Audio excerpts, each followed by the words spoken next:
Saya tanya, dia ngaku Linda yang bertahi lalat di sini, matanya, alisnya sama, tapi sekarang berjilbab menjadi tim kuasa hukum si Linda. Apakah itu Lindanya? Apakah itu Putri? Ya, banyak sekali sandiwara.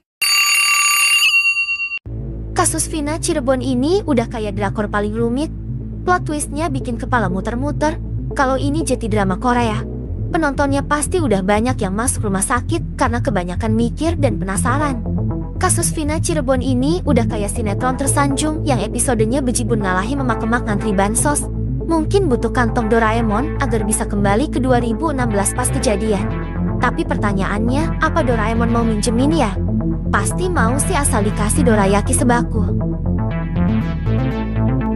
Di tengah kehebohan kasus Vina Cirebon yang telah mengguncang publik, muncul sebuah pernyataan mengejutkan dari sosok wanita misterius yang dikenal dengan nama Widya.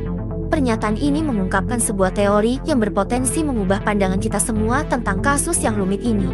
Widya kembali menggemparkan publik dengan menyebut bahwa pengacara keluarga Vina, Putri Maya Rumanti, sebenarnya adalah sosok Linda yang asli. Widya mendasarkan asumsi ini pada kemiripan ciri fisik antara Putri Maya dan foto perempuan yang diduga sebagai Linda, teman dekat Vina, yang bertahi lalat sama. Itu bentuk alisnya sama, tapi sekarang berjilbab dan menjadi tim kuasa hukum Linda. Ujarnya dalam video yang dibagikan oleh Hotman Paris Hutapea di akun Instagramnya pada Minggu, 9 Juni 2024. Saya tanya, dia ngaku Linda yang bertahi lalat di sini, matanya, alisnya sama, tapi sekarang berjilbab menjadi tim kuasa hukum si Linda. Apakah itu Lindanya? Apakah itu Putri? Ya, banyak sekali sandiwara. Menurut Widya, kemunculan Putri Maya Rumanti dalam kasus Vina bukanlah kebetulan, melainkan bagian dari sebuah sandiwara yang membuat kasus ini semakin rumit dan membingungkan. Apakah itu Linda? Apakah itu Putri? Banyak sekali sandiwara. Tambahnya, sebelumnya, kasus Vina Cirebon juga sempat digemparkan oleh kesaksian seorang pria bernama Suroto. Suroto mengaku telah menolong Vina dan Eki ketika mereka ditemukan di flyover Talun Cirebon dalam kondisi yang sangat mengenaskan.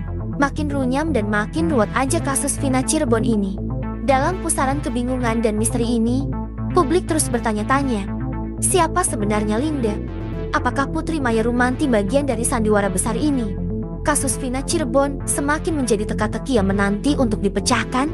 Setiap pernyataan baru seperti ini membuat kita semua tertegun dan berharap bahwa kebenaran akhirnya akan terungkap. Kasus Vina Cirebon ini udah kayak drakor paling rumit.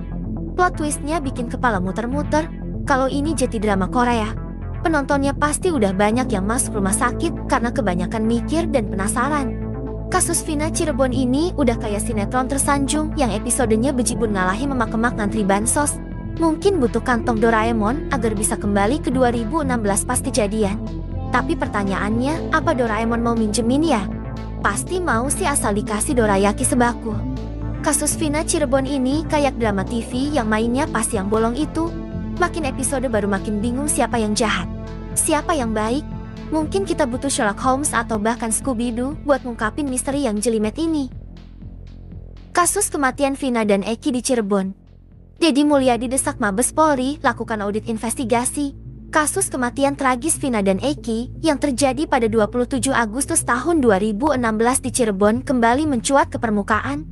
Politisi Gerindra, Deddy Mulyadi, dengan penuh keprihatinan mendesak Mabes Polri untuk menerjunkan tim audit investigasi guna mengusut tuntas misteri yang menyelimuti kasus ini. Menurut Deddy, secara hukum formal, 8 orang terdakwa telah divonis bersalah. Salah satu terdakwa, Saka Tatal, kini telah bebas setelah menyelesaikan hukuman penjara. Sementara 7 lainnya masih menjalani hukuman penjara seumur hidup. Hari ini, para pengacara sedang mengumpulkan novum untuk mengajukan PK, ujar Deddy Mulyadi.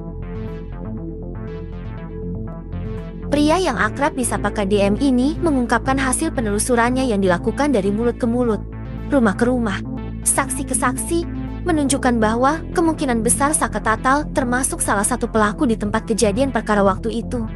Hal ini dikuatkan oleh pengakuan Saka yang meskipun mantan narapidana, bersikeras mengatakan bahwa dia tidak terlibat.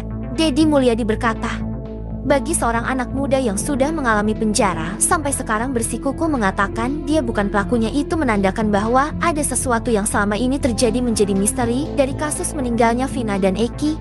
Selain itu, seorang DPO yang kini telah ditangkap Polda Jabar, Pegi Setiawan, juga masih diragukan keterlibatannya dalam kasus tersebut. Masyarakat pun meragukan seluruh produk hukum vonis pada terpidana. Dedi juga mengatakan, cara terbaik tidak ada salahnya Mabes Polri menerjunkan tim audit investigasi.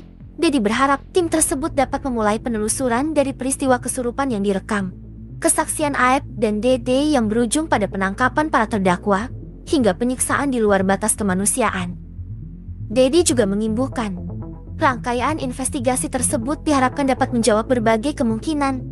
Pertama, apakah Vina dan Eki tewas oleh para terpidana? Kedua, apakah korban tewas oleh pelaku lain sehingga terjadi salah tangkap? Atau ketiga, apakah Vina dan Eki mengalami kecelakaan murni? Itu tiga-tiganya bisa terjawab dengan dilakukan audit investigatif oleh Mabes Polri.